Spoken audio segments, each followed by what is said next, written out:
জয় জগন্নাথ। তো রথযাত্রার অনেক অনেক শুভেচ্ছা, অনেক অনেক ভালোবাসা। রথের দিন সকাল সকাল আমি চলে গিয়েছিলাম দিদির বাড়ি।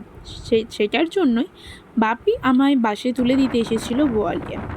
আর এই বাস, করুণাময়ী বাসকে ধরে নিলে আমাকে আর কোনো গাড়িই চেঞ্জ করতে হয় না। তো আমি দক্ষিণেশ্বরে নেমে পড়েছি।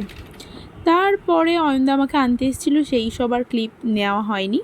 দুপুরে রান্না হওয়ার পরে তখন দেখছি এরা যাচ্ছে ঠাকুরের ভোগ খেতে, আর আমিও ভাবলাম আমারও সুযোগ হবে এই টাইমেই খাওয়া। তো আমিও বাড়ির ভাত তো সবসময় পাবো, আপাতত ভোগটা খেয়ে আসি। আর আমার এরকম না ভোগ খেতে খুব ভালো লাগে, যেহেতু সুযোগ হয়েছে তো ছাড়া যাবে না। তারপর এখানে পৌলমিদি ছিল, মৌদি ছিল, অয়নদার পিসিরা ছিল, তাই আমরা সবাই মিলে গিয়েছিলাম ঠাকুরের ভোগ খেতে। আর এই জগন্নাথ দেবের প্রসাদ নিলাম আর জগন্নাথ দেবকে প্রণাম করে তারপরে দিদির ফ্ল্যাটের সামনে দিয়েই বেশ বড় রথ যায়, আর আমরা বেরিয়েই পড়েছিলাম কামারহাটির রথ দেখার জন্য। আসলে এত বড় হয়ে যাবে না, কারোরই ভালো লাগবে না দেখতে, তাই দিদির বাড়ির সামনেরটা দেখিয়ে দিই আগে, দেন ওটা পরের ভিডিওটায় আনবো।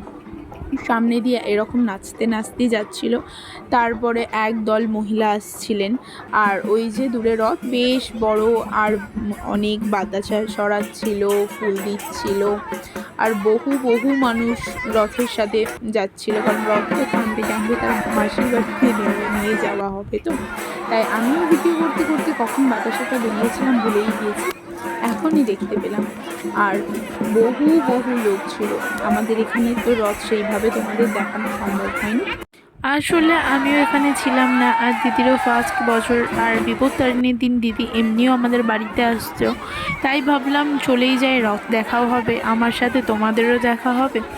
তাই আর কে কে কোথায় থেকে দেখছো বা কে কোথায় রথ দেখতে গিয়েছিলে জানিয়ে কমেন্ট করে, আমার ভালো লাগবে। তারপরে যেহেতু আমরা সবাই মিলে বসেছিলাম, আর আমরা যাইনি মাসির বাড়ি পর্যন্ত জগন্নাথের, আর কাছেই ছিল, তাও আর যাওয়া হয়নি, কারণ প্রচুর মানুষের ভিড় ছিল, তোমরা দেখে বুঝতেই পারছো।